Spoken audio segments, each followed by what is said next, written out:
and also the death penalty. He says the most important thing he wants is that bipartisan support for his public safety package coming next week.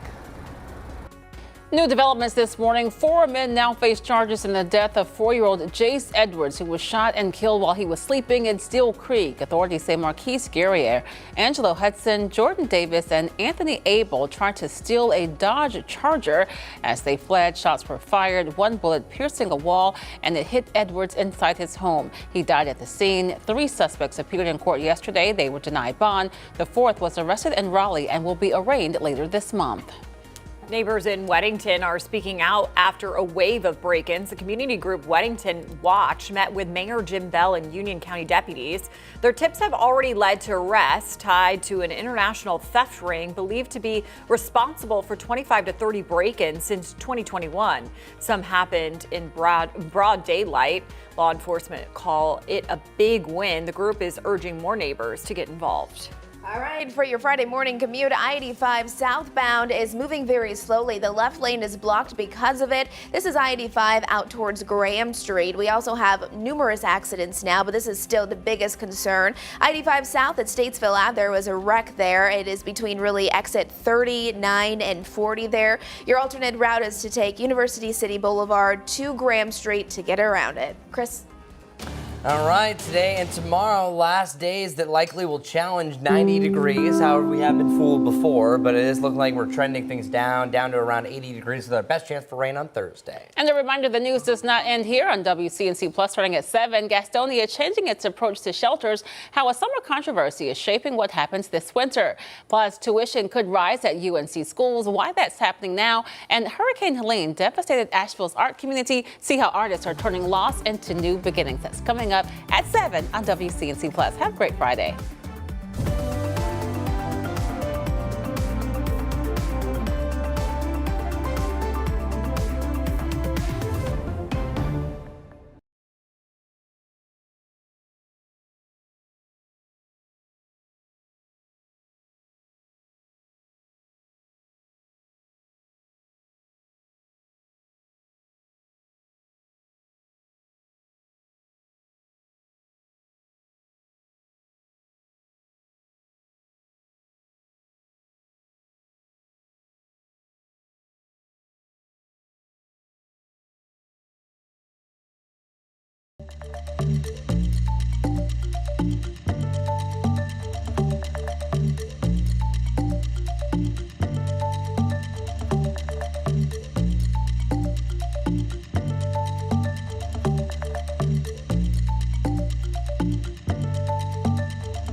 Good morning, and thank you for joining us on WCNC Plus at 7. I'm Megan Bragg. Ben has the day off. And I'm Lisa Washington. A live look outside on this Friday. Majestic is going to have more on your morning commute, but what you're seeing now is really just a slowdown there. This is I-85 southbound, where she's been reporting there has been a crash there. You can see the traffic moving slowly. We'll check in with her in just a moment. First, though, we need to get an update on our forecast for this Friday. Chris is standing by with all the details. All right, let's do it. It is a sunnier start to the day compared to what we had yesterday. 7:09, we're almost there, so the sunrise is almost official. Let's get this day started. It's going to be a good one. I'm really excited about today because there's a certain point during summer you're like, I don't want any more 90s. Well, we were so tame and mild through much of August. I think a lot of us might be excited for one last hot hurrah. 66 degrees is the current temperature right now, so actually gained a degree. So welcome to the warm up for the day. And the now and later forecast, it's 61 for you in Rock Hill, 63 in Hickory. All of us should come together in the upper 80s later on this afternoon. Some of us even tapping on that 90-degree point, I know. Between about 2 and 6 o'clock, I think you have a chance for a spotty shower, but being honest with you, these are super weak. I really think most of you watching are going to stay dry. Don't even really worry about it. 88 degrees was where we were at yesterday. We got about a 2-degree warm up and bump for this afternoon. And those humid conditions are going to continue over the next couple of days. We pretty much stay here in the lower 60s. And our dew point trend actually does come up even more so by next Wednesday and Thursday before a front arrives. That's going to allow for a really humid air you can wear, not great hair day type of scenario. So it's still kind of feeling like summer heading into the first days of fall. As far as our rain chances go, isolated, I might even move these down to spotty criteria. It's really not until, I would say, Wednesday night, again on Thursday, that we actually have a better, more scattered chance for rain and a scattered shower. Here's our futurecast. This is what I'm talking about. Watch. You see a couple of blips, a little bit of green there. This is barely anything. So that's why I think most of us are going to stay dry. Majority of the activity across the Carolinas is right here closer to Asheville, and that's been the norm over the last few days. And then heading into your Saturday, could start off with a passing shower. A little bit of fog is also possible to kick off your Saturday, but Saturday is a little more in line for the usual pop-up shower or thunderstorm. We have 2 different systems and pushes, one from the west and the east, that could converge. These are outflow boundaries, and that could happen right around the I-77 corridor. So from about 2 to 8 o'clock tomorrow, there's a chance, but again, most of us are going to stay dry, and then we'll dry out heading into your Sunday. Here's what today's clouds are going to look like. We saw this yesterday. These are fair weather cumulus clouds, the ones that can look like anything. I saw a jellyfish in the clouds yesterday. And as we are continuing over the next few days, that's pretty much the way it's going to look. We don't have any really overcast scenarios. And so for the night's forecast, maybe a spotty shower at 6 o'clock. I think most likely by the game starting at 7:04, you're good. And it's fireworks tonight, y'all, and a double header by tomorrow. Last games of the night season are coming up. So if you're looking for something to do, that's a great idea. Here's our Jerry Hunt Supercenter 7-day forecast. Today and tomorrow, right around 90. Those are the hottest days, maybe for the rest of the year. Mid-80s after that, and the lower 80s with our best chance for rain and next Thursday. So you started off the show with a big backup. Let's get to Majestic and learn more about it.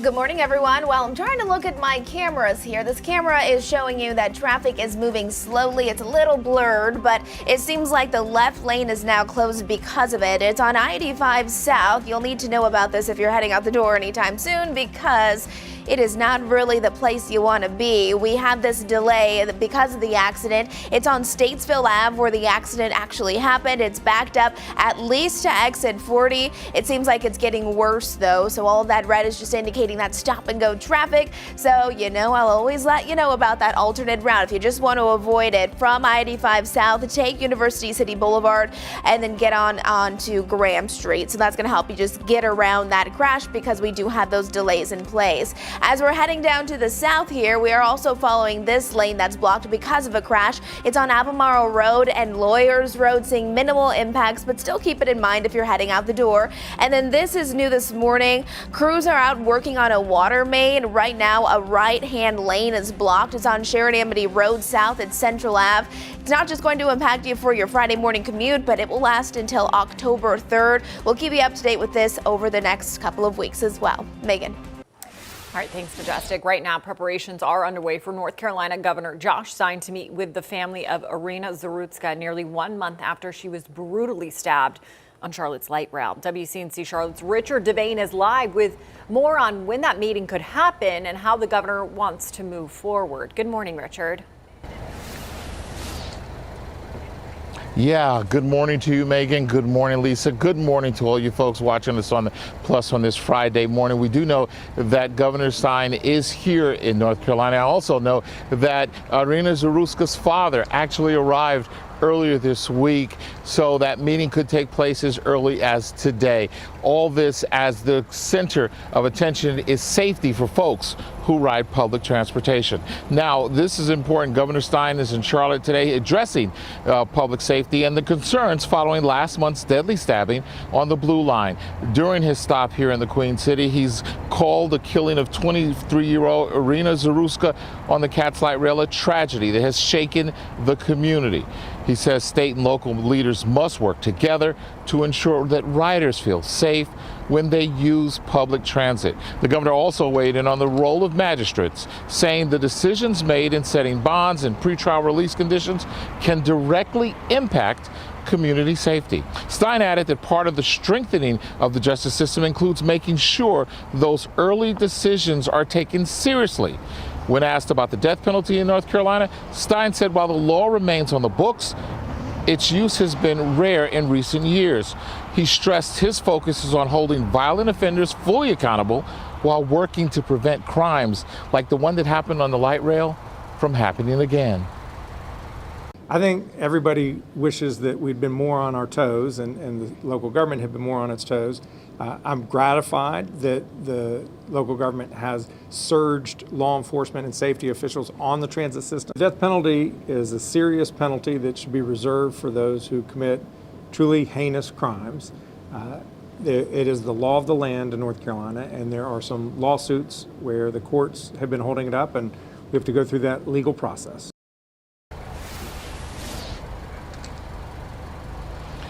And again, the governor says that if he really wants the help of both Republicans and Democrats as the General Assembly reconvenes next week in support of his public safety package, $195 million public safety package that does a lot of things, including offering raises to law enforcement officials. He says that he wants to make sure that people in the state feel safe. We're right here in the South End. Richard Devane, we'll send it back to you. All right, Richard, thanks so much for that report. Right now, early voting is underway for October elections in 14 districts, including Hickory. Early voting runs until October 4th. Election day is that following Tuesday, October 7th. Coming up, U.S. lawmakers designate a Charlie Kirk Day, and celebrities ramp up their support for talk show host Jimmy Kimmel.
Welcome back to the time now, 7:10. The U.S. Senate passing a resolution designating October 14th, 2025 as a national day of remembrance to assassinated activist Charlie Kirk. This is a visual, and an outpouring of support continues. People gathering in several cities to honor Kirk, who was shot and killed more than a week ago during an event in Utah.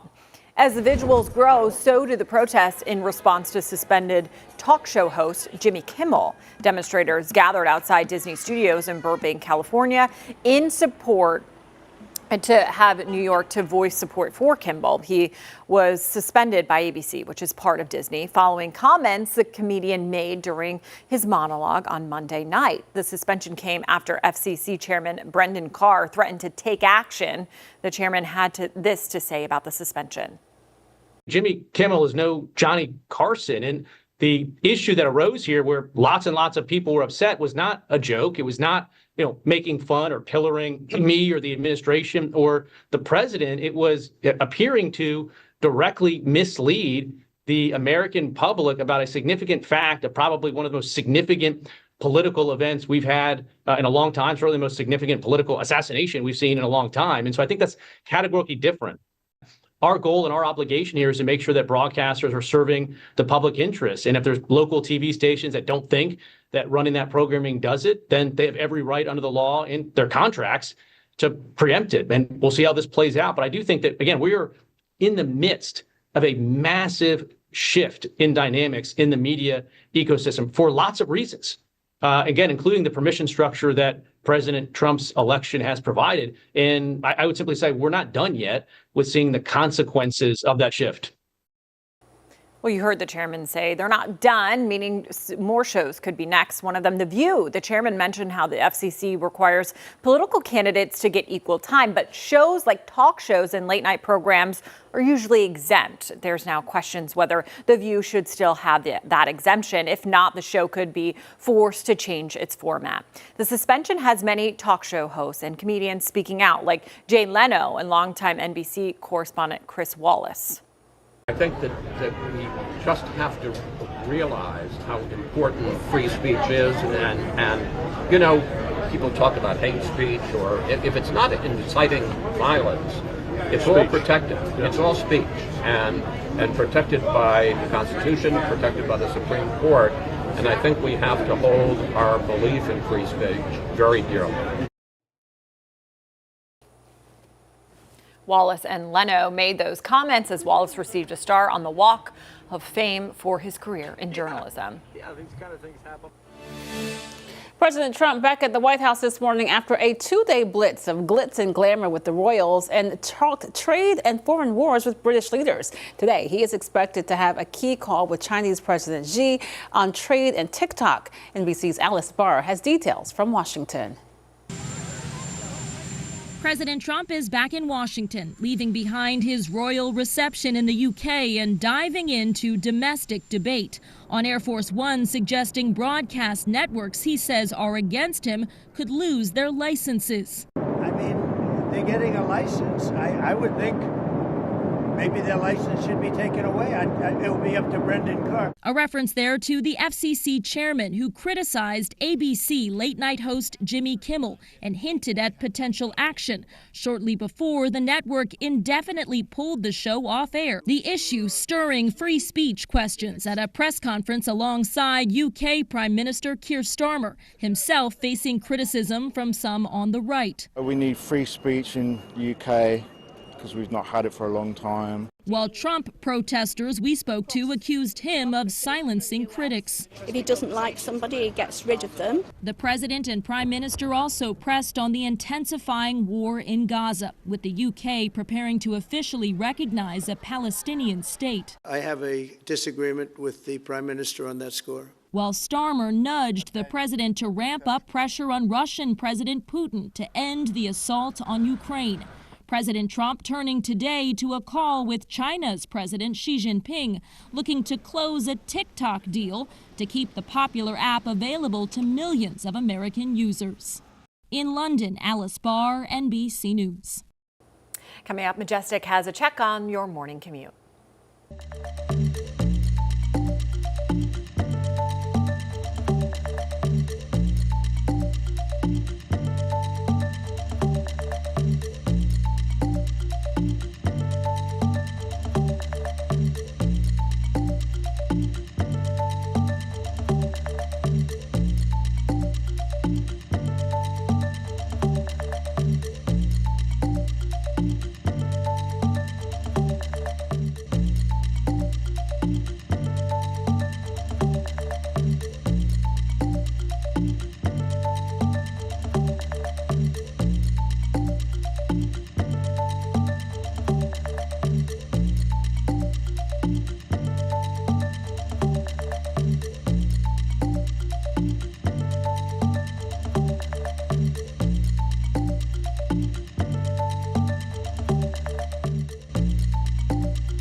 Welcome back on WCNC Plus. As we get ready for the cooler months ahead, the city of Gastonia is looking for organizations to operate its emergency shelter. They're looking for religious organizations or nonprofits to operate a warming shelter. This coming after the city saw controversy with its cooling shelter this summer, which was set up outdoors. Well, there's a lot going on this weekend and a lot of sporting events. So I've mentioned this last time. The Knights taking on the Durham Bulls at 7:04. This is the third to last game that we have in the season, and spotty rain showers possible. I think you're going to be dry at 7:04. Don't worry about that. Overnight tonight, we have the mid-60s. No sports going on at this point, nor in the mornings. Starting off at 63 to 64 each morning.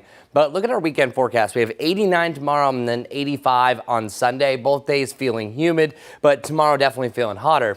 But tomorrow at 7 o'clock, Gastonia, the Ghost Peppers, actually made the playoffs. All right, way to go, Ghost Peppers. So the 5-game series starts 2 games here at Gastonia and then eventually go back to High Point taking on the Rockers. Hopefully they can go 2 for 2 here at home. That game starts at 7 o'clock. Temperatures should be in the lower 70s. And then we have an end game right around the mid-70s. Mix of clouds and clear sky. All in all, not too bad. The next game on Sunday is at 4 o'clock. So if you haven't gone yet, go cheer them on for the playoffs. All right, all right. Now, here's the big one. Everyone's super excited about this. Uptown is going to be bumping. The 1 o'clock game taking on the Falcons. This is not an extreme first home opener for the Panthers. Typically 69 is the coolest that we've seen on record. That happened actually 3 times, 2001, 2011, and 2014. But the hottest back in 2019, which was just an awfully hot year. We literally ended September and October at 98 plus 6 days in a row. But 85, it's not going to be too bad. Now, if you're in direct sunshine, always bank on this. If you're in direct sunshine, you're going to be hot because that can add 10 to 15 degrees onto actually how hot you feel. So feel more like the mid-90s. So just factor that in depending where your seats are. Real quick update on Gabrielle. The last update was at 5 o'clock. Literally yesterday, 24 hours at this point, it was 50 miles per hour. It's not until later on this weekend that I think it quickly intensifies into a hurricane well east of Bermuda. This is trending even further away from your Bermuda, so good news there. And then the Outer Banks could roughly have a higher rip current threat just because that's further out there if I get my words out. Here's the Jerry Hunt Super Center 7-day forecast. Mid-80s starting for the Panthers game, and then we'll hold on to that on Tuesday. Low 80s with our best chance for storms on Thursday. All right, that's weather. Let's get over to traffic, see how I-85 is behaving. Okay, hi everyone. Good Friday morning. Let's get to it. Want to show you I-85. Those southbound lanes are continuing to be a little problematic because of an ongoing crash right now. One of the left-hand lanes are currently blocked because of that crash. It is still not cleared yet. It's between exit 39, that's Statesville Ave, and North Graham Street, that's exit 40. So look at all of that red. That is definitely building now. Stop and go traffic. So if you do want to still take I-85 south, allow for some extra drive time to get to where you want to be. But if you don't even want to worry about it, here's your best alternate route this morning. From I-85 south, take University City Boulevard to Graham Street. Next up, we're watching this blocked lane. It's on Albemarle Road and Lawyers Road. I've been watching this for about the last 30 minutes. We do have some impacts, but they're not major. And then remember, crews are out working right now between Sharon Amity Road South and Central Ave. They're working on a water main. They're going to continue to do that through October 3rd, so the right lane is currently blocked. Larry.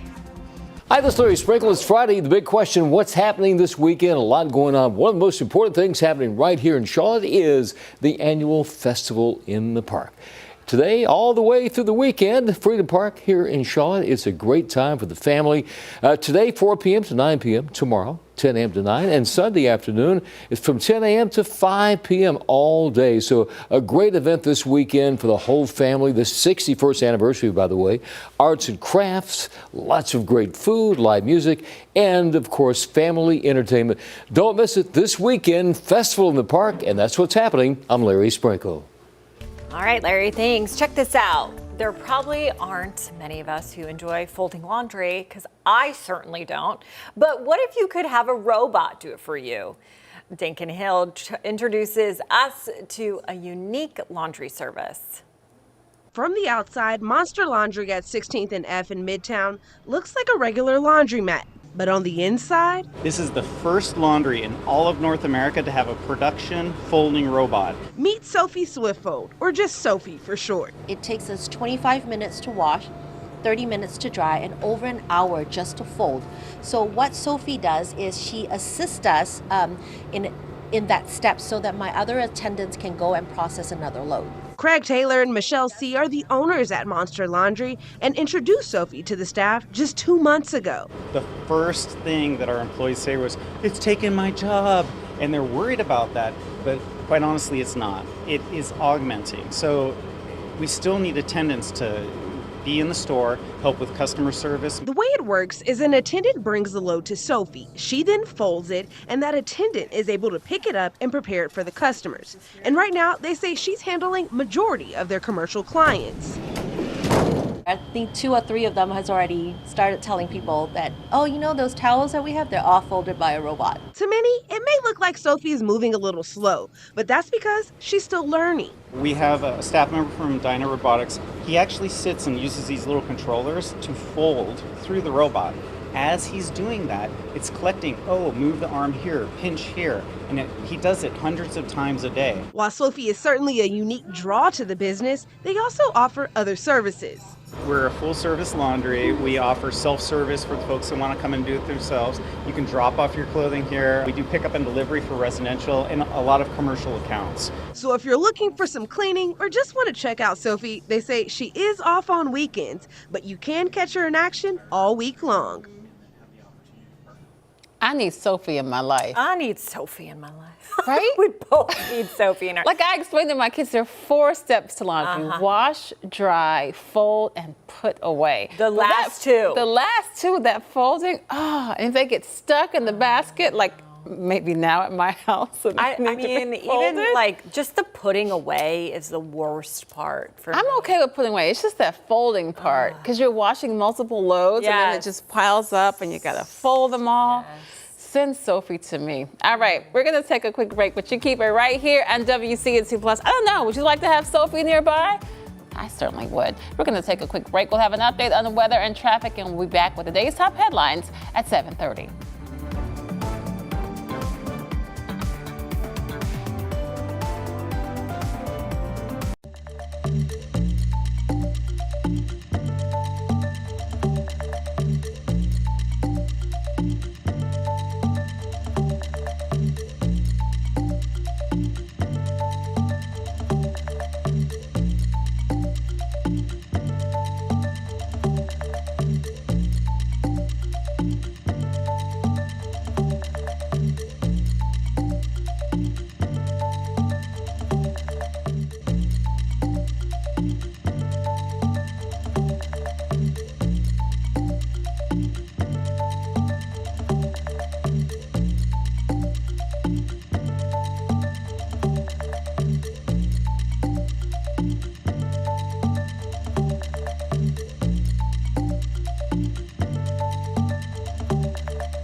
Good morning, everybody. 62 degrees for a dew point, 66 for our air temperature. That means that we're going to have a slight heat index for today where 86 feels like 87, not a vast difference. High temperatures in the upper 80s to right around 90 degrees. That's right. The night's third to last game. Later on tonight at 7:04, fireworks afterwards. There's a chance for a spotty rain shower after 2 to about 8 o'clock. don't really think much is going to come to fruition. It's actually a double header for tomorrow, and these are the last night's games on the docket. So if you wanted to catch a baseball game and never did, well, you still have a chance. Our Jerry Hunt Supercenter 7-day forecast shows today and tomorrow are the top. That's when we are right around 90 degrees. Outside of that, we have the mid-80s. Perfect weather for the Panthers game, home opener, by the way. And then next week, still staying humid. Next best chance for rain Wednesday into Thursday. Majestic, what's going on this morning? Good Friday morning, everyone. We are looking at a backup right here. This is I-85 southbound at Graham Street following an accident that now has the left lane blocked. You can see that cars are moving. They're just moving rather slowly. A handful of wrecks in addition to that, but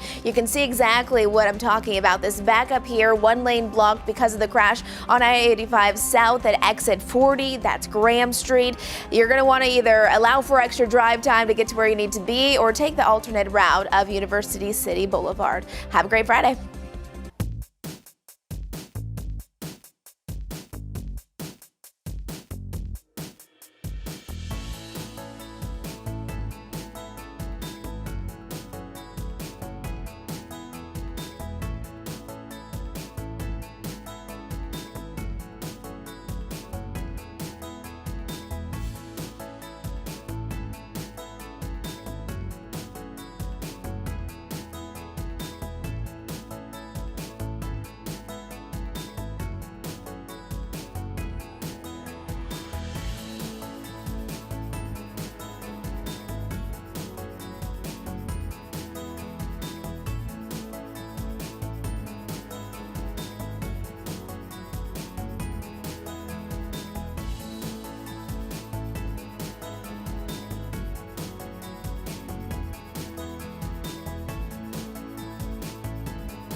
We are streaming live on WCNC Plus at 7:30. Thanks for joining us. I'm Lisa Washington. And I'm Megan Bragg in for Ben. This morning, neighbors in Weddington calling for change following multiple break-ins.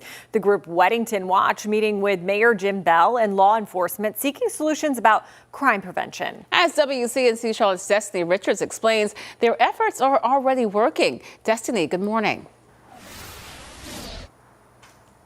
Good morning. Yeah, it was at a town hall yesterday where residents were able to learn about the collaboration between Weddington Watch and law enforcement, and that has already led to some arrests when it comes to these break-ins. Now, the group met with Mayor Jim Bell and the Union County Sheriff's Office after a series of organized crimes targeted upscale homes in the neighborhood. Investigators believe an international theft ring is behind 25 to 30 break-ins since 2021, some happening in broad daylight and wrapping up in less than 10 minutes. Law enforcement says information from the watch group helped crack 2 investigations, a rare win against organized crime rings that often slip through jurisdictional lines. South American Theft Group is not unique to Union County, North Carolina. It's a nationwide group. We've been able to solve a couple of these cases and send a message to these criminals that don't try it here. It is not going to be met with passive victims. We are going to proceed, we're going to investigate, we're going to find you, we're going to take you to jail. Yeah, the lieutenant said most of these break-ins are happening in the Bromley neighborhood here in Weddington. And despite this success, there are still similar crimes across the region that remain unsolved. But this group, the Weddington Watch Group, they say that they're continuing to grow and they just encourage other neighbors to join. I'll send it back to you, ladies. It takes a community effort. All right, Destiny, thanks so much for that.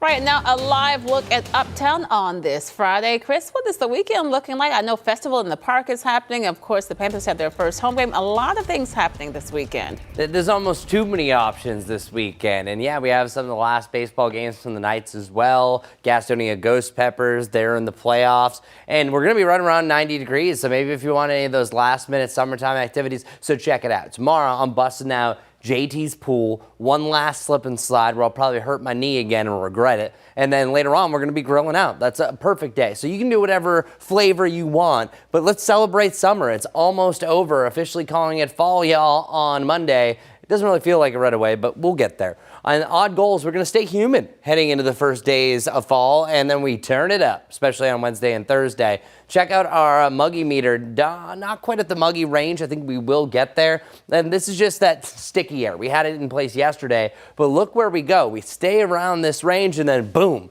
a big ramp up. So we have a little surge of tropical moisture that's going to up our rain chances for your Wednesday heading into your Thursday. Be advised. Today's highs are right around 90 degrees, 87 for you in Hickory, 79 right around Boone. Feeling that mugginess slightly, and there's the slightest chance for a little bit of a rain shower between about 2 and 8. It's the same time frame that we have tomorrow. I think most of us are going to stay dry. Today, I would bet that it's staying dry for most of us. 90 degrees, if we hit that, that's significant because that's a big difference from August 18th being our last 90-degree day. We also have a chance for tomorrow to exceed expectations to hit 90 as well. On average, September 12th is usually the last day. So we would be a week past the average or pretty much on par where we were in 2024. And 2022 and 2021. So all in all, this would be more average if we do end up hitting 90 today and tomorrow. Isolated rain showers today and tomorrow, and then it's not really until next Thursday that I have more of a widespread rain chance. And we are at the point, because every Thursday, the drought monitor updates, we do need the rain. We have abnormally dry conditions, especially on the eastern side of the state, now starting to creep into Mecklenburg County. It's not out of control at this point because we're only talking about 6 to 8% of the Carolinas under a official drought status. That's moderate. But meanwhile, 65% of the Carolinas is abnormally dry. So just kind of keep that in mind that we need the rain, but it's not dire yet. And I don't really think any rain that we do see, or if we do see over the next couple of days, is going to help at all. Because watch, here's a rain chance today. You barely see anything. You're like, Chris, why are you even keeping that 20%?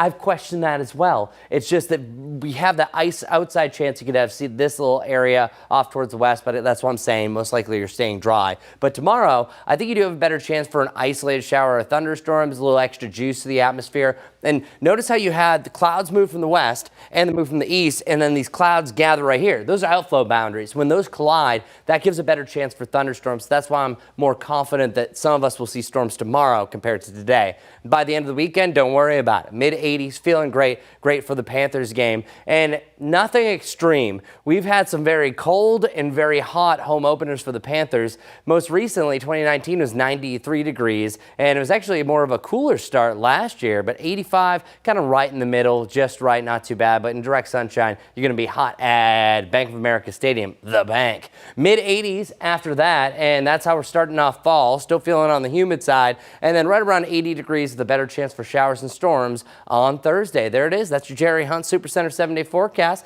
Now it's time for a super traffic report with Majestic. Good morning, everyone. It is our Friday. We are waking up to a beautiful start to the day. Want to show you I-77 here now that more people are up and at them starting their day. Area roadways are becoming a little bit more jam-packed, but I'm not seeing any problems if you are going to be coming in from York County. Now, if you're taking I-85 southbound, this is out towards Graham Street. This is where traffic, as you can see, it is moving. It's just moving rather slowly. It's because of an ongoing wreck that we've been following now for quite some time. You can see those slowdowns right here. Again, southbound lanes, one lane is currently blocked because of the crash. It's at exit 40 specifically, so Graham Street right there. So if you are taking I-85 southbound, allow for some extra drive time to get to where you need to be for your Friday morning. Otherwise, your alternate route is really from I-85. Take University City Boulevard onto Graham Street. That'll help you to just kind of get around the worst of it this morning. We're also following this. Another lane is blocked because of a crash this morning. It's on Albemarle Road at Lawyers Road. Seeing some minimal impact. That yellow means that there is still some slow moving traffic. And watch out for crews right there. They're out working this morning on a water main. The left lane is going to be blocked with this one. It's on Sharon Amity Road. As we're looking between there and Central Ave, you can still see some orange there, meaning that traffic's moving slow. This could be ongoing until October the 3rd. Those are the main things I'm watching for now. We'll have another check on traffic coming up here shortly. Lisa. Majestic things, 7:37 now. This morning, operations at UNC Wilmington are back to normal after the university was put on lockdown. We brought you this story first here on WCNC Plus as it happened. Campus police advised students to shelter in place as they investigated reports of a gunman on campus. Officials say it was a false alarm and students were given the all clear. Students enrolled in a UNC system school could soon have to pay more for tuition. While tuition has not increased for almost a decade, starting next year, individual schools can propose increases of up to 3%. UNC officials say that leaders remain committed to affordability, but schools have to counteract rising inflation. This is about balance, about strengthening our universities while keeping opportunity within reach for the people of our state. That has always been the mission of the system, and with careful stewardship, it will remain so for generations to come. The system covers 17 institutions across the state, but the 4 NC Promise schools will not have any tuition increases. Now to Mooresville, where a local farmers market finally has a permanent home. Josh's Farmers Market has moved 6 times in 5 years due to town ordinances. Now it's headed back to where it all began, the YMCA on Joe Knox Avenue. This time, though, they're moving into a state-of-the-art building. I was determined not to settle for less than what we wanted because I wanted to build something and provide something nice for the community because they deserve that with as supportive and loyal as they have been. Project is expected to finish and open by next spring. Coming up, a warning about ticket scams targeting fall travelers.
Time now, 7:41. As summer winds down, many of you might be thinking about taking a last-minute vacation. But this morning, we want to warn you about scams that target fall travelers. Our team spoke to an expert yesterday on WCNC Plus about what to look out for.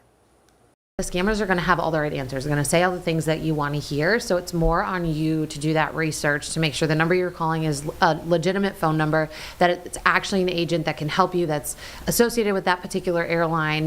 There's so many airlines anymore and third-party booking sites that it can get confusing. Make sure you know who you booked with, how you booked that flight. And so I think the best recommendation is to go back to that initial email. Remember, you can catch more in-depth conversations just like this one all day right here on WCNC+. The Federal Aviation Administration is warning about the dangers of traveling with lithium-ion powered batteries. This alert comes after the FAA revealed how lithium batteries can act as ignition sources and start plane fires. But what does this mean for people who use batteries for essential tools like medical devices? Let's verify. Our sources to answer this: the Federal Aviation Administration, the Transportation Security Administration, and Southwest Airlines. The FAA recently issued a safety alert to aircraft operators warning of potential dangers of lithium-ion batteries. The notice states, quote, lithium batteries, including power banks and portable chargers, can act as ignition sources and potentially start onboard fires. But what does this mean for those who need them for medical equipment? Starting September 25th, Southwest says passengers will have to remove the batteries from mobility devices and carry them into the cabin before a wheelchair is checked. The policy will also restrict the size of lithium-powered batteries. The TSA says there are special instructions for those who use external medical devices and those that contain liquid.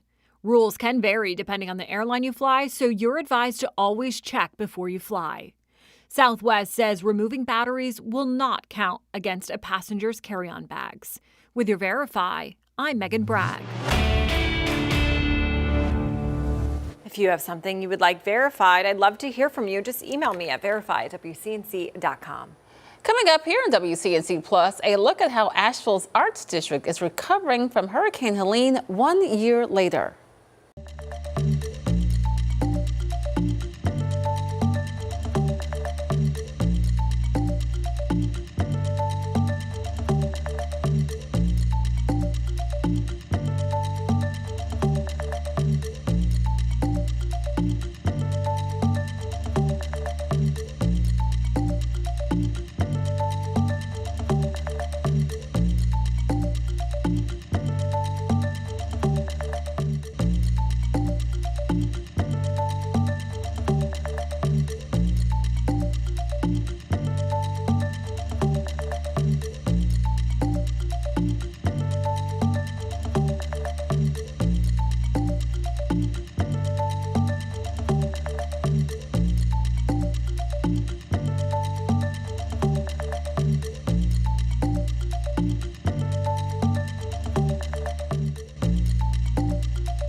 Well, nearly 1 year ago, Hurricane Helene tore through western North Carolina, almost wiping out Asheville's River Arts District. Livelihoods destroyed and an art community left to pick up the pieces. Now, as WCNC Charlotte's Walker Lawson shows us, artists are turning that devastation into a new canvas of hope. Last September, the River Arts District streets went from flowing currents to a canvas of devastation. We had about what we anticipated about 80% of the square footage of the district had been devastated. But this September, Jeffrey Burrows, president of the River Arts District Artists, says they're picking up their brushes and painting new life into the district. Yeah, we have made such strides and such growth. Jeremy Russell's studio was located right along the river when Helene hit. He says floodwaters left his gallery ruined. Yeah, it was really, really bad. It was mud, 6 to 8 inches mud, this weird mud that stuck to everything that even if you pressure washed it, even if you used soap, everything was just ruined. Nearly 50 of his pieces and his studio were destroyed in a single stroke. That kind of water and that kind of mud destroys everything it's on. But out of the ruins, he found a new space to create and a new palette of emotion. At first, some of the paintings were not positive. Some of them were kind of negative and just, stormy. And then over time, as they evolved and as I got a sense of what had happened and then what to look forward to in the future, I became more optimistic and kind of tried to take those lessons and put them into my art. And now, just like his paintings, the district itself is taking on new shades of hope. So we had 750 artists represented before the storm, and we have about 380 back up and running, and by the end of September, we'll have over 500. Reporting in Asheville, Walker Lawson, WCNC Charlotte. And after the devastation left behind by Hurricane Helene, one Western North Carolina business became more than just a skate park. The Zionville Ramp Company turned into a hub for recovery, handing out food, water, and essential supplies to thousands in need. Now, a year later, the park is back to its original purpose, giving kids and families a safe place to skate while keeping community at the heart of its mission. To see that impact now means even more as people continue to struggle. It's been a very hard year, but to be able to provide some fun and, lightness is truly a gift. The owner's quick actions earned her statewide recognition, including the Attorney General's Dogwood Award. She says she hopes to continue bringing support to her community. And as we mark 1 year since Helene, we will be live in Western North Carolina all next week, bringing you your stories of survivors, showing you how much progress has been made and how much more still needs to be done. You can watch on WCNC TV and right here on WCNC Plus. All right, Chris, how about the forecast for today? Yeah, and we're getting to the point in history where Helene wasn't even really a wave at that point. It just rapidly intensified and quickly grew into a situation. It was even 5 days out. We're like, oh no, this is not good for the Carolinas. And I look forward to that special and a lot of the accounts that people had. And I just want to quickly get into an update for this tropical season. What's next? Where are we going? That right there is Tropical Storm Gabrielle. Likely will develop an eye wall over the next few days and then become a hurricane in Gabrielle. But then you also have this new wave coming off the African coast over the next 3 to 7 days, has a 20% chance for some development. So we're watching that, but that's pretty much it. Nothing super vast at this point. So Tropical Storm Gabrielle, here's what's going to happen. It'll move towards the northwest, start to turn, and then veer away from Bermuda. Good news there. So it keeps on getting further and further east. That's what I like to see. Likely we're talking about hurricane status sometime either Saturday night into Sunday morning. And then I think we might even be up into about Category 2 strength, approaching Category 3, maybe even major hurricane status, getting to this point in the middle of the Atlantic. That's saying something, since it's rapidly intensifying through this little stretch, shows how above average the water temperatures are, even at this latitude, which is significant. Here's a look over the next 10 days. This looks like a jumbled mess, but let me try to really show you what's going on. This little circle right here, whenever there's a hurricane, a tropical system, or a big bad low on one of these, it's going to have a closed circulation. So this right here is picking up on what Gabrielle is going to do by Monday. So we're looking to see if any closed circles start to form over the next 10 days. I don't see a lot. Now you have to take this with a grain of salt because not all circles are going to mean a hurricane or a low pressure system. If they're rotating in a clockwise fashion, see this one right here? This is representing a high pressure system. So the way that this setup is right here, and this would be not this Saturday, next Saturday. What's interesting about that is any steering current or anything forms right here would direct things into the United States. The flow right here would direct things more into Texas. So that means that once we get to next weekend, any lows, any sort of systems that develop around the Caribbean, southeast of the Carolinas would have a better chance to actually affect the United States. So over the next 7, we're good. Nothing to have to worry about. But then by next weekend, really going to be watching to see if any of those pop up, because it takes one wave and a couple of days you can have a hurricane. Our Jerry Hunt Supercenter 7-day forecast back home, we have no big impacts of any tropical weather. Now we will have a front that starts to scoot in on Wednesday heading into Thursday. That's going to cool us down, bring some more clouds, but also give us our best chance for rain. But in the meantime, it is summer, the last surge, 90 today, near 90 tomorrow. Enjoy the heat while we have it. This could be the last shot at 90 for the year. Let's get over to Majestic. It's been an interesting morning for you, my friend. It has. We've been watching a lot of different things for you this morning. I have had my eyes on I-85. I want to just get to my maps to show you exactly what I'm watching, because my camera that I've been looking at actually just went down, but we are still following a handful of wrecks right here. This is right at I-85 South. One lane continues to be blocked off because of the crash there. Southbound lanes again being impacted. This is at exit 40. That specifically is Graham Street. You can see where the wreck is. You can see those delays. Again, one lane is blocked, so you can still get through it. It just might slow you down a little bit. If you just want to take an alternate route, you can take University City Boulevard from I-85 South and then get on to Graham. So just keep that one in mind. Other than that, a lane is still blocked right here. This is Albemarle Road and Lawyers Road, and then this is an ongoing thing. We have crews who are out working on a water break, or a water main, I should say. It's on Sharon Amity Road South at Central Ave, and this is going to be ongoing until October the 3rd. This is a new crash. It's on Summit Ave at Mint Street. You can see the yellow there, meaning that there are some impacts, not significant, but again, could slow you down a couple of minutes. And then out towards Wilkinson Boulevard at Crispin Ave, a lane is blocked because of a crash. Those are the main things I'm watching for now. Of course, we have our typical delays, I-85, I-77. We'll show you those coming up here shortly.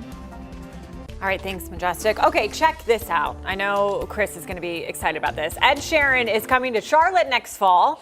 The singer-songwriter is bringing his Loop Tour to North America in 2026 with a stop at Bank of America Stadium on October 17th. The tour announcement comes just a week after his latest album was Play, and that was released. Sheeran has also won 4 Grammys. Tickets go on sale September 26th, but you can always get them early, starting on September 23rd if you register on Sheeran's website.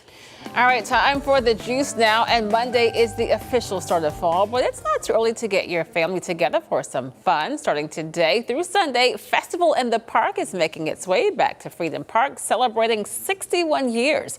You can enjoy a weekend filled with vendors, food, live performances, and much more for the entire family. The best part, admission is free. Keep it right here on WCNC Plus. We're going to take a quick break, but we'll have more on your weather and traffic in just a few moments. And then the day's top headlines streaming at the top of the hour.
Good morning. Yesterday we hit 88. We're going to be 2 degrees warmer, right around 90 degrees today and tomorrow we're doing that. So if you're going to any high school football games, anything this evening, forecast is up and it's good. Temperatures is starting in the mid 80s for those high school football games, ending in the mid 70s, just some passing clouds. All in all, great. And tomorrow is National Dance Day. Get outside and enjoy it. Do whatever you want to. High temperatures reaching the upper 80s again. Slightest chance for an isolated rain shower. And here's what it looks like for our future cast. Barely a spotty shower for today. More so tomorrow, though, because watch tomorrow. We have some morning clouds. There's an area of fog here and there across the area, but you have 2 systems that kind of converge here, giving us a chance for thunderstorms between about 2 and 8. Our Jerry Hunt Supercenter 7-day forecast has the upper 80s to around 90, mid 80s after that. Majestic?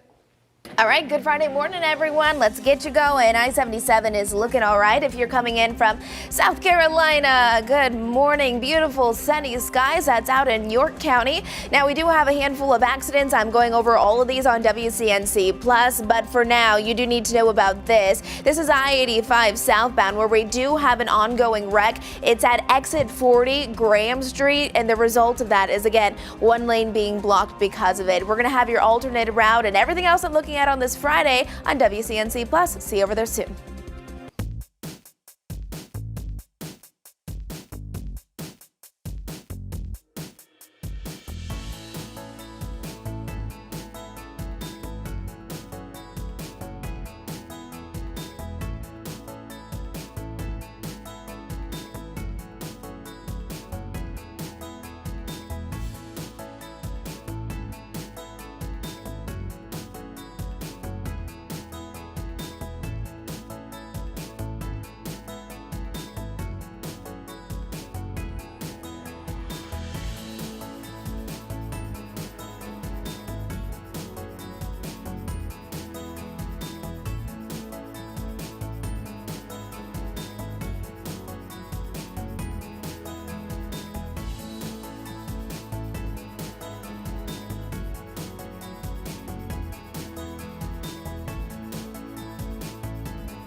Thank you so much for joining us on WCNC Plus at 8 o'clock. I'm Megan Bragg in for Ben today. And I'm Lisa Washington. Right now, CMPD is investigating a homicide that took place in broad daylight. It happened yesterday in Uptown on Brevard Court, an area that's known for its restaurants and heavy foot traffic. Now take a look at this surveillance video. This is just before that shooting. You can see people walking down Brevard Court. Actually, this is one of the CSI officers there. Then gunfire. Now we paused that video there as a man stumbles, collapses, and then bystanders scatter in fear. It's one more thing keeping folks away from the city. It's a lot going on in the city right now, and it makes it a dangerous place, makes you reconsider, rethink, not driving anybody away from the city, but it's just put a second thought to things, makes you mindful of what you're doing out here. Extra security is being added to the area. Right now, police have not released that victim's name nor any word on any arrests. We'll be sure to keep you updated as we learn more information. Right now, preparations are underway for North Carolina Governor Josh Stein to meet with the family of Irena Zaritska nearly 1 month after she was brutally stabbed on Charlotte's light rail. WCNC Charlotte's Richard Devane is live this morning with more on when that meeting could happen and how the governor wants to move forward. Richard. Yeah, good morning to you, Lisa. Good morning, Megan. Good Friday morning to everyone watching us on the Plus. Basically, Governor Stein says that it's important for him to meet this family. He says that Irina was someone who was trying to make a better life for herself in this country, and that folks in the Tar Heel state should feel safe whenever they take public transportation. That was some of the things he said yesterday when he was addressing the issue of public safety concerning last month's deadly stabbing on the Blue Line here in Charlotte. During his stop in the Queen City, Governor Stein says he'll call the killing of 23-year-old, Irina Zaruska on the Cat's Light Rail a tragedy that has shaken the community. He said state and local leaders must work together to ensure riders feel safe whenever they use public transit. The governor also weighed in on a couple of key issues that are in front of everyone. The role of magistrates, saying the decisions made in setting bonds and pretrial release conditions can directly impact community safety. Stein added that part of the strengthening of the justice system includes making sure those early decisions are taken seriously. When asked about the death penalty in North Carolina, Stein said while the law remains on the books, its use has been rare in recent years. He stressed his focus is on holding violent offenders fully accountable while working to prevent crimes like the one that happened on the light rail last month from happening again. I think everybody wishes that we'd been more on our toes and the local government had been more on its toes. I'm gratified that the local government has surged law enforcement and safety officials on the transit system. The death penalty is a serious penalty that should be reserved for those who commit truly heinous crimes. It is the law of the land in North Carolina, and there are some lawsuits where the courts have been holding it up, and we have to go through that legal process. Now, as far as one of the things the governor said that's very important to him is that when lawmakers come back next week, he says that they should work to really pass his public safety package, because he said that $192 million package will not only retain but also attract qualified and dedicated law enforcement officers into the state, and that would help have them in place to help prevent crimes like the one that happened on our light rail last month. We're right here in Charlotte. This is Richard Devane. We'll send it back to you. All right, Richard, thanks so much for that. It's going to be good to see the extra security. We know that lawmakers want to make some changes, and good that the governor is meeting with her family. Thanks, Richard.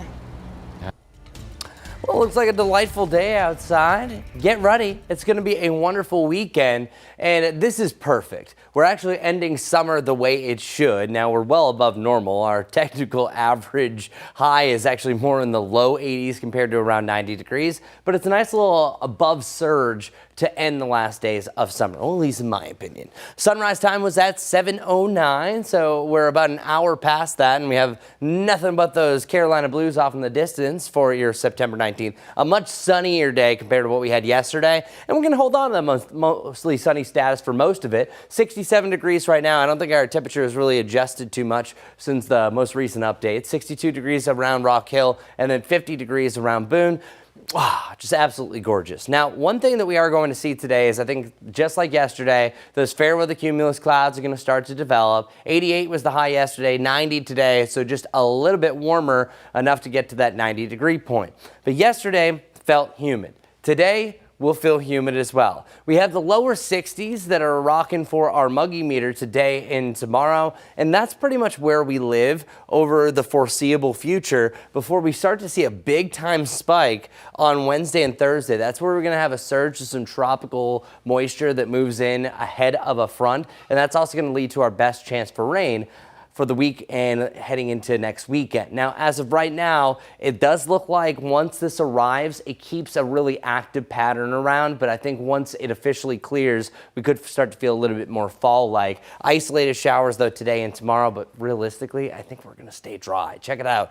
Barely anything happening on our Futurecast. I'm still keeping the 20% because I think I'm stubborn, because I feel maybe superstitious if I remove it, you'll get the rain shower, somebody watching. But it is really between about 2 and 6 that you have a chance for a brief rain shower. nothing huge. Or at least you're going to see a darker cloud that, hey, maybe it looks like it's going to rain right around the 485 loop. Overnight tonight, slight chance for a sprinkle or two, but then watch tomorrow. Tomorrow between about 2 and 8, we're going to have a chance for a couple of those outflow boundaries to converge. We have a couple of systems around the area. That's going to allow for an isolated or even scattered shower or thunderstorm chance to close out the afternoon heading into the evening, but most of the day it looks to be dry.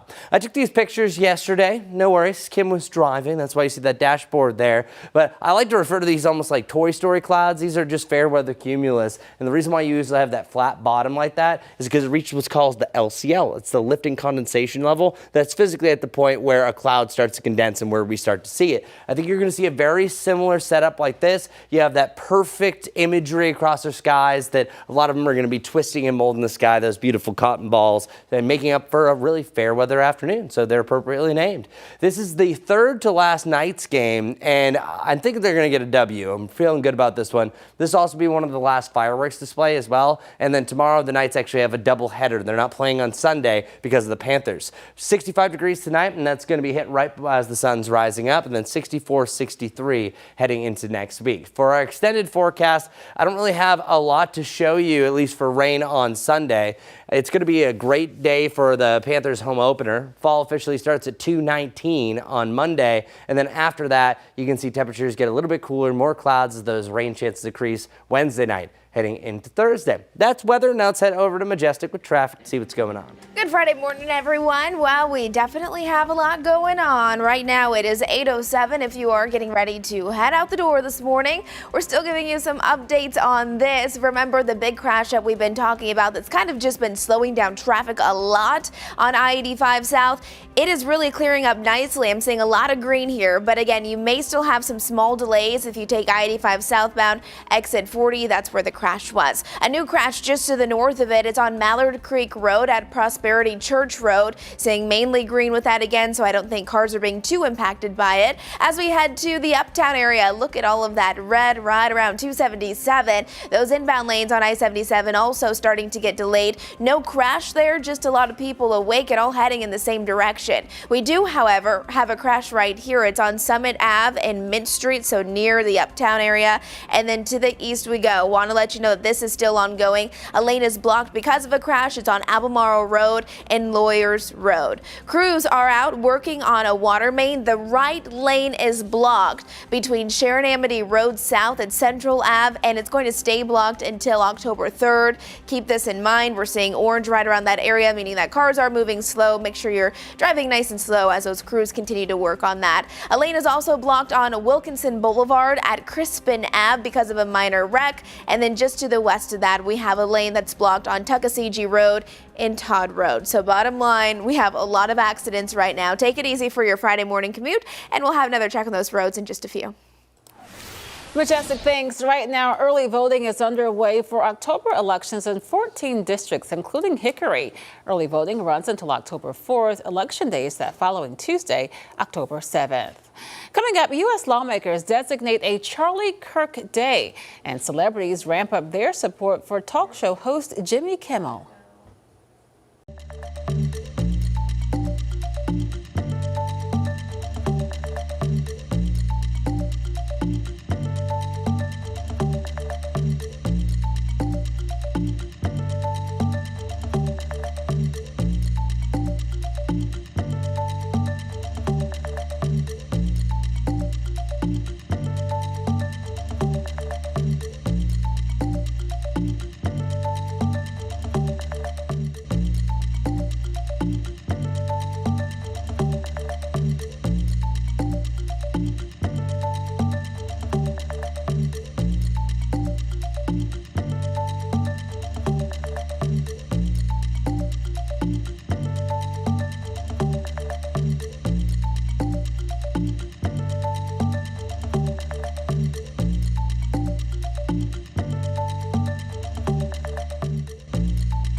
Streaming live on WCNC Plus, the time is now 8:12 this morning, and we've learned 3 people are now dead after their plane crashed in Macon County. That's in western North Carolina.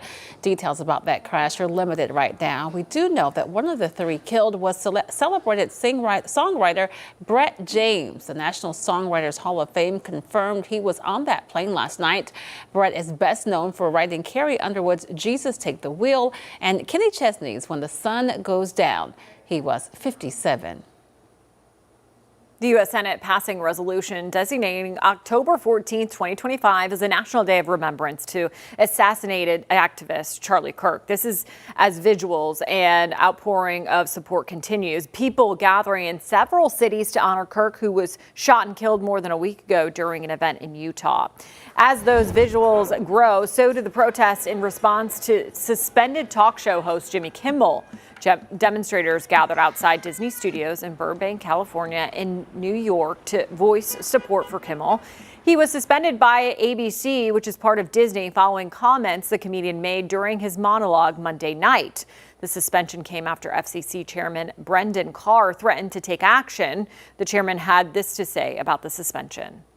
Jimmy Kimmel is no Johnny Carson, and the issue that arose here where lots and lots of people were upset was not a joke. It was not, making fun or pillaring me or the administration or the president. It was appearing to directly mislead the American public about a significant fact of probably one of the most significant political events we've had in a long time. It's really the most significant political assassination we've seen in a long time. And so I think that's categorically different. Our goal and our obligation here is to make sure that broadcasters are serving the public interest. And if there's local TV stations that don't think that running that programming does it, then they have every right under the law in their contracts to preempt it. And we'll see how this plays out. But I do think that, again, we're in the midst of a massive shift in dynamics in the media ecosystem for lots of reasons. Again, including the permission structure that President Trump's election has provided. And I would simply say we're not done yet with seeing the consequences of that shift. You heard the chairman right there saying they're not done, meaning more shows could be next. One of them, The View. The chairman mentioned how the FCC requires political candidates to get equal airtime, but shows like talk shows and late night programs are usually exempt. There's now questions whether The View should still have that exemption. If not, the show could be forced to change its format. The suspension has many talk show hosts and comedians speaking out, like Jay Leno and longtime NBC correspondent Chris Wallace. I think that we just have to realize how important free speech is, and people talk about hate speech, or if it's not inciting violence, it's all protected. Yeah. It's all speech, and protected by the Constitution, protected by the Supreme Court, and I think we have to hold our belief in free speech very dearly. Could you have ever imagined something like this happening when you were on the air? Yeah, these kind of things happen all the time. But, you don't get canceled saying popular things. You get canceled, sometimes, usually it's the truth that winds up getting canceled. So we'll see what happens. Well, it's a comedian talking. If you don't like it, don't watch it. I mean, it doesn't seem... That's the market. Well, that's the market. I mean, let the people decide. If people like a show, it stays on the air. I mean, that's as simple as that. I mean, I enjoy Jimmy. I like all the guys. I think they're really talented. I like jokes. That's why I watch them.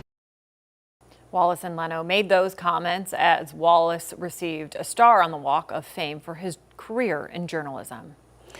President Trump back at the White House this morning after a 2-day blitz of glitz and glamour with the royals. He talked trade and foreign wars with British leaders. Today, he is expected to have a key call with the president of China on trade and on TikTok. NBC's Alice Barr has those details from Washington. President Trump is back in Washington, leaving behind his royal reception in the UK and diving into domestic debate. On Air Force One, suggesting broadcast networks he says are against him could lose their licenses. I mean, they're getting a license. I would think maybe their license should be taken away. It will be up to Brendan Clark. A reference there to the FCC chairman who criticized ABC late night host Jimmy Kimmel and hinted at potential action shortly before the network indefinitely pulled the show off air. The issue stirring free speech questions at a press conference alongside UK Prime Minister Keir Starmer, himself facing criticism from some on the right. We need free speech in the UK because we've not had it for a long time. While Trump protesters we spoke to accused him of silencing critics. If he doesn't like somebody, he gets rid of them. The president and prime minister also pressed on the intensifying war in Gaza, with the UK preparing to officially recognize a Palestinian state. I have a disagreement with the prime minister on that score. While Starmer nudged the president to ramp up pressure on Russian President Putin to end the assault on Ukraine.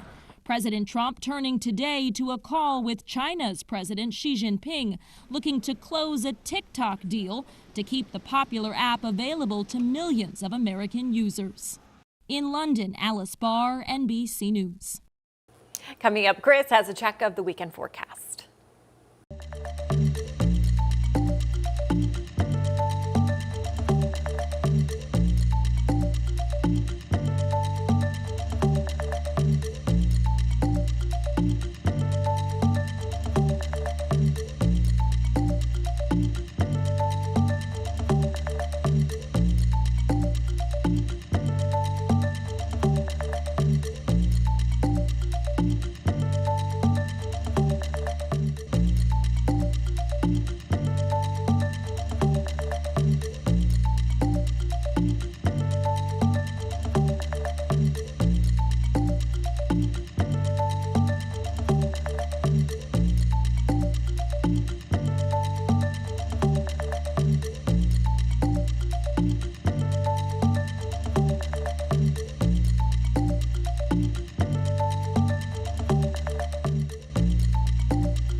Happy Friday, welcome to it, the last Friday of summer, and boy is it feeling like it. We got some sticky air that's out there, high temperatures right around 90 degrees.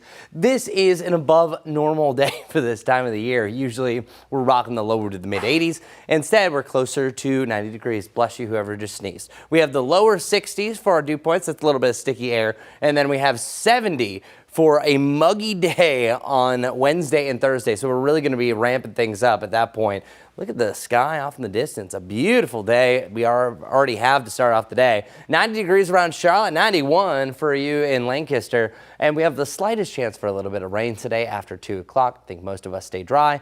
And a high of 90 degrees actually would be significant. So it depends if we do it or not. Because if we hit 90, it'll be the first time that we do it in about a month. And we've kind of put us on par to where we have been 3 of the last 4 years. But if we don't, that officially would make the 18th of August the last 90-degree day of 2025. That would actually be the earliest last 90-degree temperature ever recorded in Charlotte history. So it's a lot's on the line here. So we're going 90 today, 89 tomorrow. Realistically, both days have a shot at hitting that 90 mark. 85 degrees for your Sunday, which is going to be absolutely delightful. I'm not calling for any rain, and nothing too extreme. We're talking about Panthers home openers, and as you can see, it's already week 3 of the NFL season, so it just depends if it's going to be week 1 through 4 when we have the first home game. Well, in history, dating back to 1995, the coolest we've ever been is actually 3 times, 69 in 2001, 2011,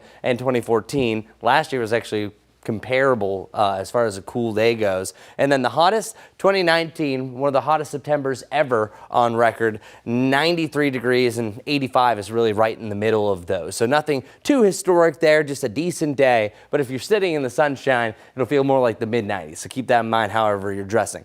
We're looking at a little dry trend to develop on here Sunday heading into Monday. Then after that, we have a much better chance heading into next Wednesday and Thursday as a wet weather system or moisture starts to arrive. But in the near term, we do have some passing systems. They'll try to give us a brief rain today. We do it again tomorrow, but nothing is really substantial overall. So taking one last look here at our Jerry Hunt Super Center 7-day forecast, still getting used to saying that. Right around 90 degrees today and tomorrow, mid-80s Sunday through Tuesday, and closer to about 80 degrees Thursday and beyond, heading into the first weekend of fall. Now let's fall back and head over to Majestic and see what's going on for our morning commute. Good morning, everyone. Well, I-77 continues to look all right. Definitely still busy out there. 823. I do want to let you know about the crash on I-85 South that we've been talking about for over an hour has since been cleared. So no more problems if you're taking I-85, but we do still have a handful of ongoing wrecks. This one here is a crash at Mallard Creek Road at Prosperity Church Road.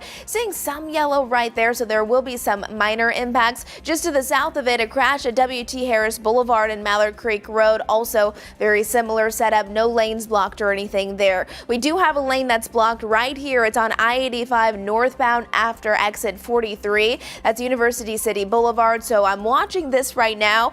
However, I'm also always keeping a close eye on those colors, and this one is all green, so it seems like it could be off to the shoulder. It's not really impacting I-85 South at this time. If it changes, of course, I'll let you know. If you're going to be taking I-77 inbound, you can see the slowdowns are definitely on, and we do have an active crash right here. It's on Summit Ave and Mint Street, so take it easy for your Friday morning commute. Guys.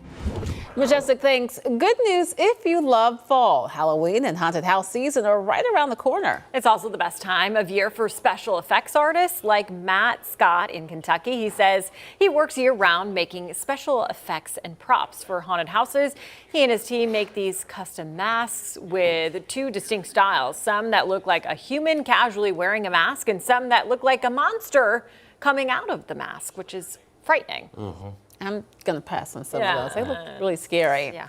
Well, it's a fun season for some, but as we figured out last week, Chris here is deathly afraid of clowns. And while we, of course, did not scare him, you said you had coworkers at the previous station who did. Yeah, I think it was like 3 out of 4 years when I was in Dayton, Ohio. They love to bring in a clown around this time. This is the, well, we'll actually show it to you next half hour. I abandoned my post. That's the tease there. We'll be right back after this break.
Good day. Happy Friday, everybody. Look at the difference. We should be at 82 this time of the year, 90. And we're going to be around that range tomorrow as well. And we'll pick up more clouds heading through the afternoon, winds barely blowing. But this is the top, y'all. Today and tomorrow, nearly identical days. Each day has a slight chance for rain, but most likely a lot of us staying dry. And then eventually we see a decline to either side of 80 degrees to end next week and head into the first weekend of fall. Fall officially starts on Monday, by the way. Low temperatures, mainly about that 63 to 65 range through the weekend. Then we'll have a little spike on Thursday before we see another downturn to even the 50s. As far as our rain chances go, much better chance by the back end of the forecast. As I mentioned, slight chance for rain today, better chance for an isolated shower for tomorrow between about 2 and 8. And then look at that, scattered showers and thunderstorms to end the week, slowing down heading in the weekend. Majestic, what do we need to know about your morning commute? Well, grab those sunglasses. It is beautiful outside for our Friday morning. You can see this is I-77 and I-277. Lots of people up and at 'em, ready to start their Friday morning commute. Still a handful of accidents out there, so make sure you're just driving very carefully. Do want to let you know we've had this crash that we've been talking about on WCNC Plus on I-85 northbound at University City Place. That has since been cleared. No more problems really along I-85 or I-77. We do, however, have a crash here. It's on Mallard Creek Road and Prosperity Church Road. We'll be covering everything you need to be ready for as you're heading out the door this Friday on WCNC Plus.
Thanks for streaming live on WCNC Plus at 8:30. I'm Lisa Washington. And I'm Megan Bragg. This morning, neighbors in Weddington calling for change after multiple break-ins. The group Weddington Watch meeting with Mayor Jim Bell and law enforcement seeking solutions about crime prevention. WCNC Charlotte's Destiny Richards joins us live this morning, and Destiny explains that those efforts are already working. Yeah, Weddington Watch has been working hand in hand with law enforcement to try to crack down on these break-ins. And it was at a town hall yesterday that neighbors learned this collaboration has led to some arrests.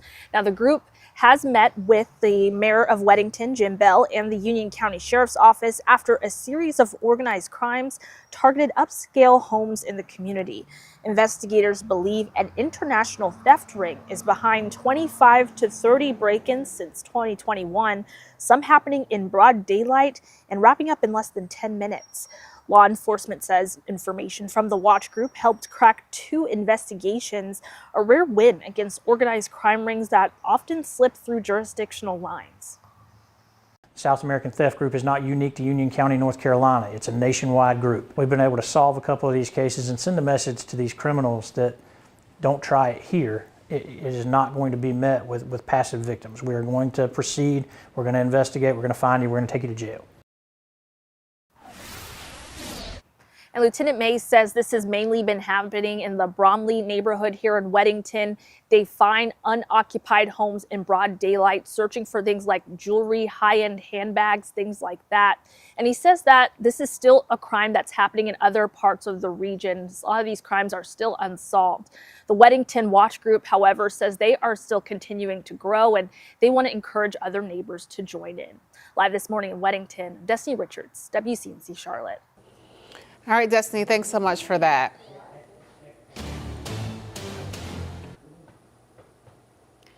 Well, students enrolled in a UNC system school could soon have to pay for more tuition. While tuition has not increased for almost a decade, starting next year, individual schools can propose increases of up to 3%. UNC officials say that leaders remain committed to affordability, but schools have to counteract raising inflation. All right, now it's my turn. Sorry about that. I jumped the gun. 90 degrees. That's where we're going to be today. Winds barely blowing, mostly sunny to partly cloudy skies. We pick more of those cotton ball-like clouds later on in the afternoon.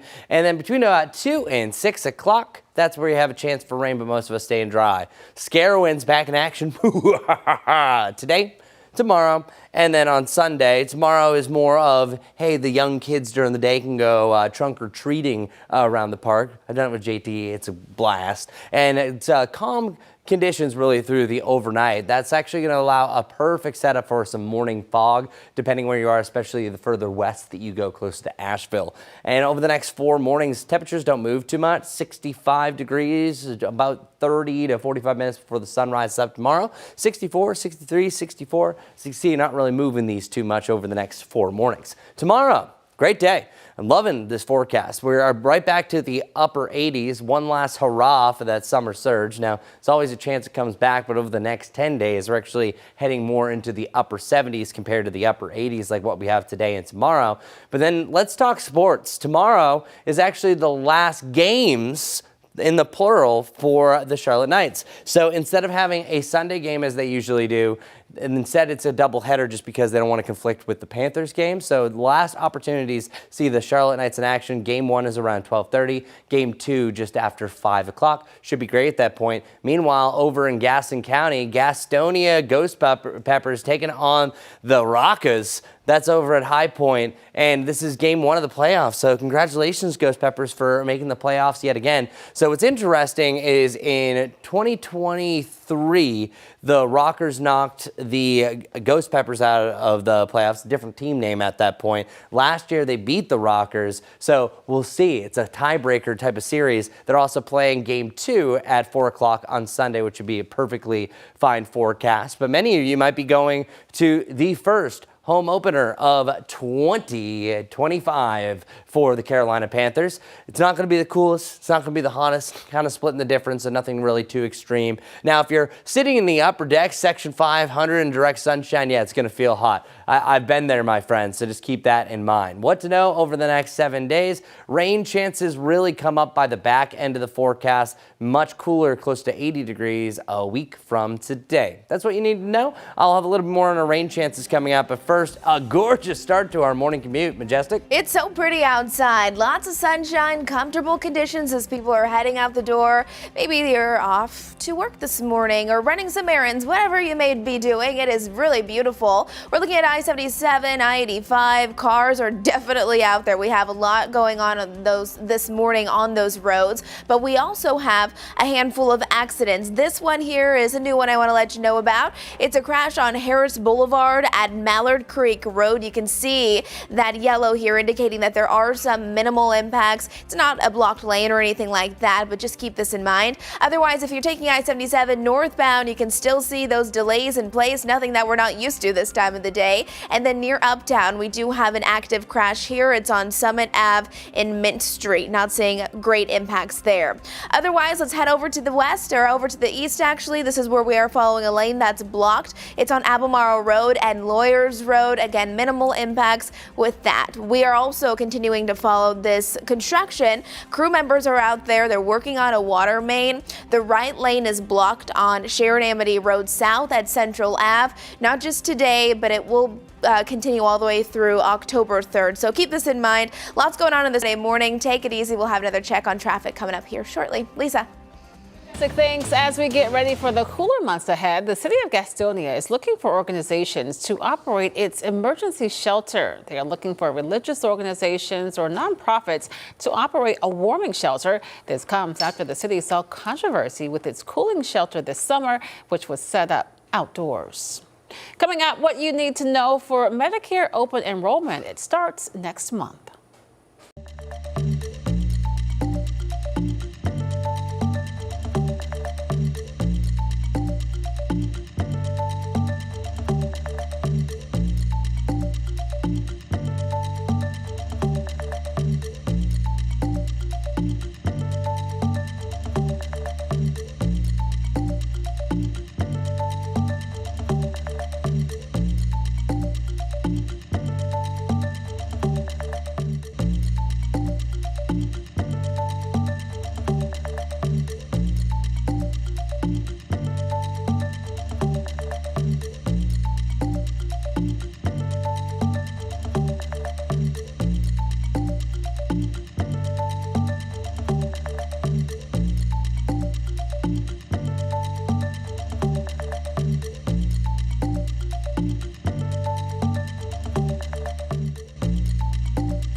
Welcome back. Right now, the time is 8:39. And right now, millions of Americans preparing to choose health insurance. Medicare open enrollment begins next month. That's right. And we talked to some Medicare experts right here on our Impact News studio about what you need to know when choosing your benefits. Betsy, for those who are new to Medicare or what this really means for the annual enrollment, why is it such an important time of year?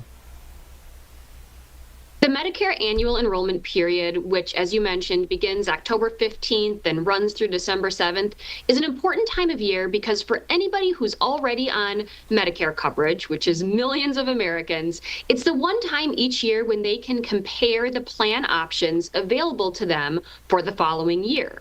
Now, for folks who are just turning 65 and just getting into Medicare coverage, they get a special election period that occurs the 7 months around the time that they turn 65. But for anybody who currently has Medicare coverage, it's important to compare your plan options during the annual enrollment period, which begins October 15th. How should people decide for themselves which is the better coverage? HMO plans tend to revolve around a relationship between the patient and their primary care provider. Think of these as plans that highly value the care coordination that comes from a close relationship with your PCP. And often in exchange for that coordinated care, you'll see lower costs, things like lower premiums, deductibles, lower copays, coinsurance, generally richer benefits on HMO plans. By contrast, PPO plans tend to offer greater flexibility with the doctors that you see and may not require or will not require referrals to see specialists directly without the coordination of a PCP. And again, in exchange for that, you may find different costs on those plans. So it's really good to consider both the coverage that you need, the relationship that you have with your doctor, and what you can afford as you consider HMO versus PPO options for your Medicare coverage. Here, what are the best ways to make sure that your doctors and prescriptions are covered under a new plan? I would recommend taking a look at the plan's network, which is the list of hospitals and doctors that are included, and the formulary, the list of covered drugs. These can both change on an annual basis or even more frequent than that. So it's important to take a look at the network and the formulary and make sure that what you need is covered. Any last... Remember, you can catch more in-depth conversations just like this one all day right here on WCNC+. 8:42 now. It is time for us to connect the dots. That's when we make the news make sense. Mortgage rates don't always move the way that you'd expect. Even with the Fed cutting interest rates, home buyers may not see relief right away. You may be expecting mortgage rates to drop after the Federal Reserve's interest rate cut, but mortgage rates don't follow those cuts directly. Let's connect the dots. A more important benchmark is the yield on 10-year U.S. Treasury notes. That yield reflects what investors demand for locking in money long term, and mortgage lenders often tie their rates to it. Inflation or expectations about future inflation plays a big role. If investors think inflation will stay high, they'll insist on higher long-term yields. That pushes mortgage rates up even if short-term Fed rates are falling. The Fed does have tools that can help lower mortgage rates, like buying mortgage-backed securities or reducing its holding of them, but they come with risks. So while Fed policy matters, mortgage rates are really the sum of many forces, not just what the Fed does next. And that's connecting the dots. Coming up, a look at how Asheville's art district is recovering from Helene 1 year later.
Nearly 1 year ago, Hurricane Helene tore through western North Carolina, almost wiping out Asheville's River Arts District.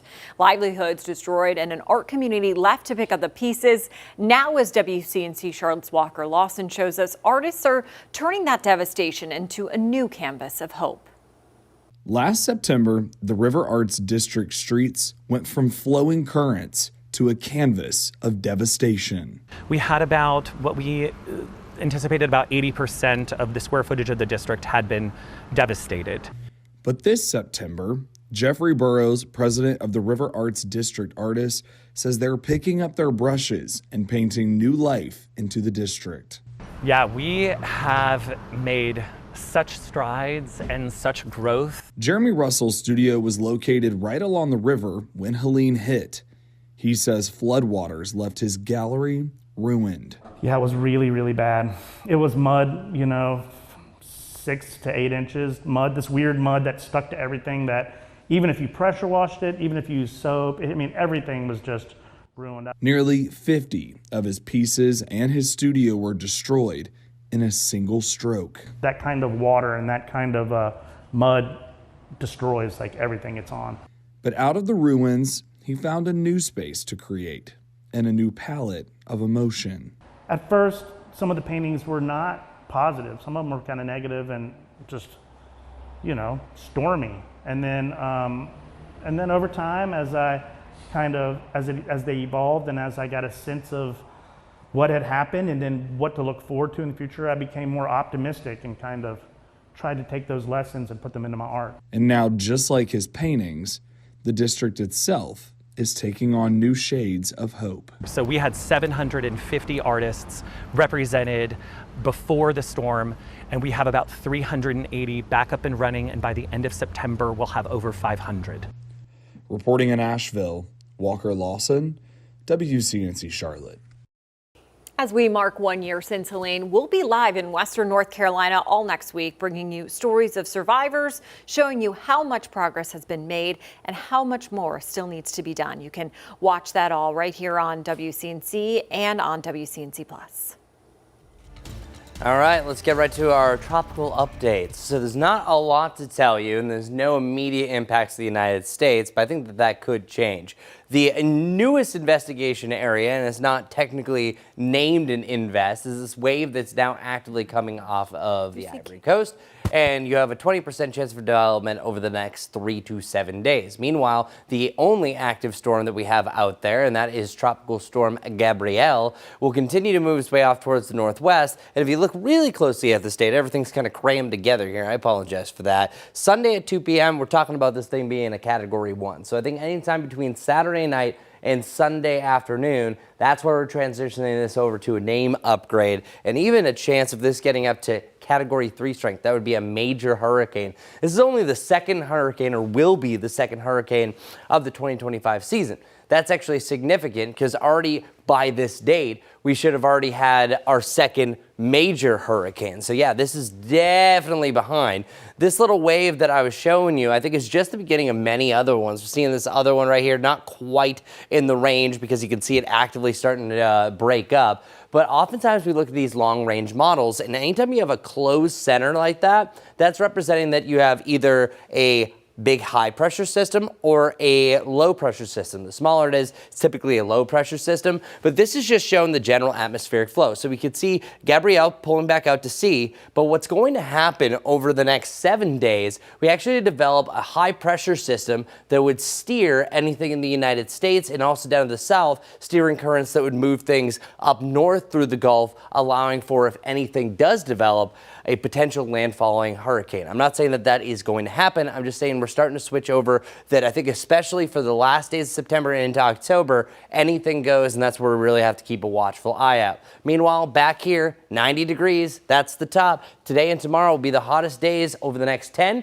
maybe for the rest of 2025. Let's get around to Majestic. Loving this morning. Hopefully we're loving the morning commute as well. It's getting a little bit better. We were very, very busy not too long ago, but things are actually clearing out just all right. It is 6:50 right now. It is actually 8:50, almost 9 o'clock. If you are heading out, it is beautiful. Look at this. Lots of sunshine outside, blue skies, sunshine, and temperatures right now around 67 degrees. Still, we do have some accidents to let you know about. Nothing incredibly major. This one right here is on W.T. Harris Boulevard at Mallard Creek Road. Keep this one in mind, seeing still mainly green right around it. Where we are seeing those backups still is I-77 northbound. We would anticipate this still this time of the day. That orange is meaning just slow moving traffic, so it could be a little congested.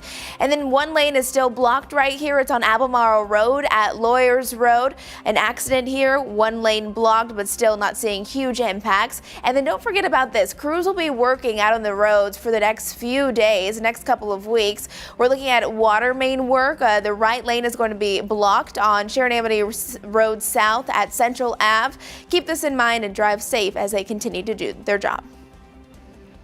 Majestic things. Here is a question for you. Did you go to bed last night with wet hair? No. Good. Okay. Well, some of us opt to take showers at night instead of the morning. So we're looking at the everyday impact going to bed with wet hair can have on your locks.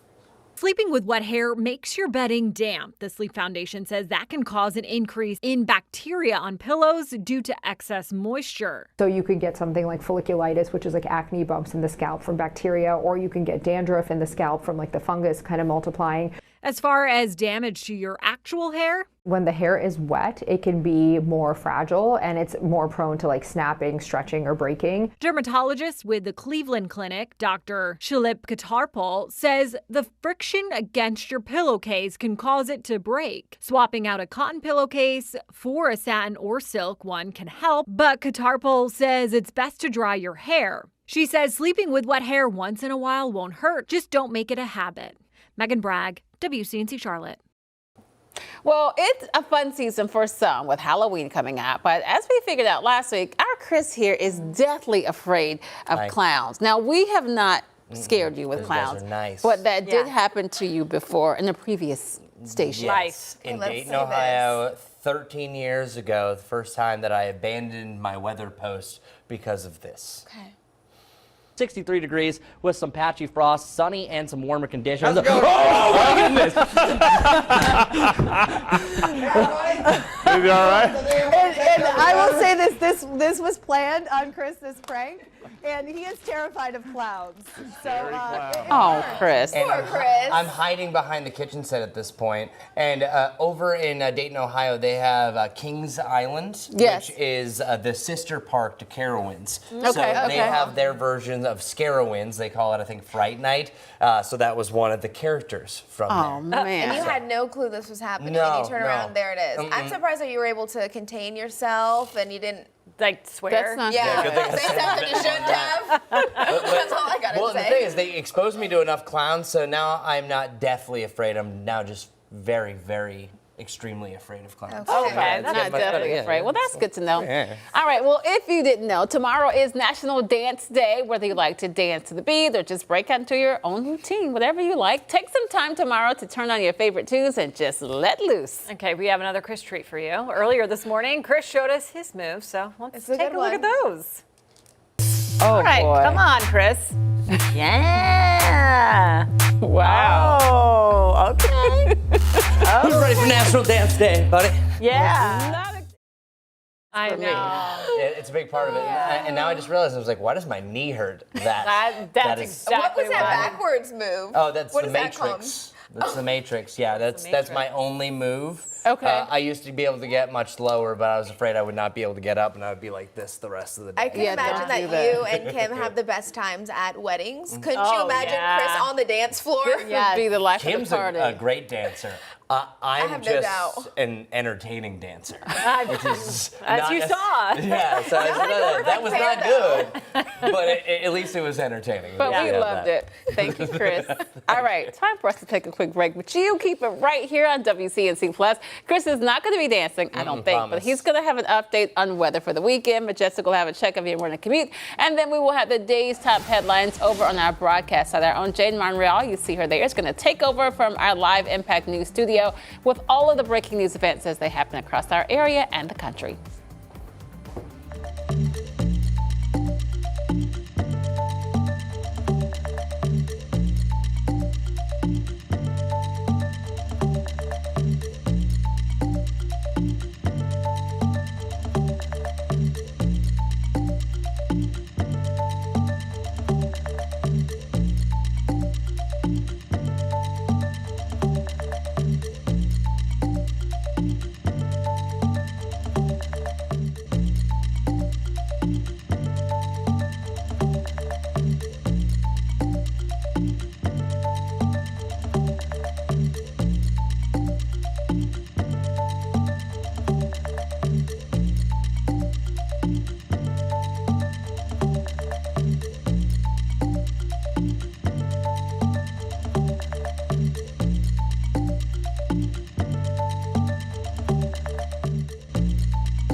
It's going to be a fantastic Friday. Already is. Up to 90 degrees we go. Today and tomorrow will be the hottest days over the next 10 and could be the hottest days we have for the foreseeable future. And by about the mid to late afternoon, slight chance for an isolated rain shower, but most of us staying dry. Jerry Hunt Supercenter 7-day forecast shows that after tomorrow, we have the mid 80s looking great for the Panthers home opener. We start fall on Monday and temperatures eventually fall to around 80 degrees with our best chance for rain on Thursday. Majestic, we have loved the morning so far. What about the commute? Well, it's beautiful, so that always helps. We have a lot of sunshine, dry roads. We're off to a nice start to our Friday. We're heading into the weekend with nice weather. Look at those roads, though. Lots of people waking up and starting their day. 73 degrees. Drive times right about where they should be. 47 minutes if you're coming in from Salisbury. Good morning to you. Do want to let you know about this accident, though. It's going to be on Mallard Creek Road and W.T. Harris Boulevard. So make sure you're driving with caution and hope you have a great weekend.